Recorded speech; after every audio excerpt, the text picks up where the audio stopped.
রাস্তা অবরোধ করে বিক্ষোভ, জলের পাইপ বসানোর নামে রাস্তায় গর্ত করে সংস্কার না করার প্রতিবাদে।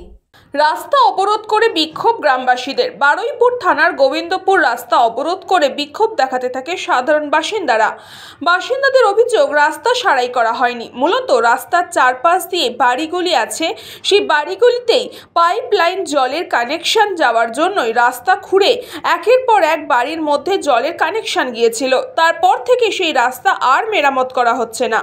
অসম্ভব পরিমাণে রাস্তায় ধুলো উঠছে, গাড়ি চলাচল করতে পারছে না, স্কুলে ছাত্রছাত্রী স্কুলে যেতে পারছে না, তাদের ইউনিফর্ম ধুলোয় ভরে যাচ্ছে। এছাড়াও ছোট ছোট শিশুদের রাস্তায় বের করাই যাচ্ছে না। বাড়ি ঘরে প্রচন্ড পরিমাণে ধুলো বেড়েছে বলেও অভিযোগ বাসিন্দাদের। ঘটনাস্থলে বারুইপুর থানার পুলিশ।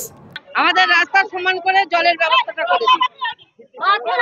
ধুলো উঠছে, বাচ্চারা যে কোথায় চলতে পারছে না, স্কুলে যেতে পারছে না, বাচ্চাদের বাইরে বের করতে পারছি না। আমাদের রাস্তার ধারে বাড়ি ঘরদোর সব অবস্থা খারাপ হয়ে যাচ্ছে। আজ 5-6 দিন হয়ে আছে। প্রধান এসে বলছে আমার এসব কাজ নয়, আমি বলতে পারবো না। দক্ষিণ 24 পরগনা থেকে বাবলু প্রামাণিক, নিউজ পঙ্গ টাইম।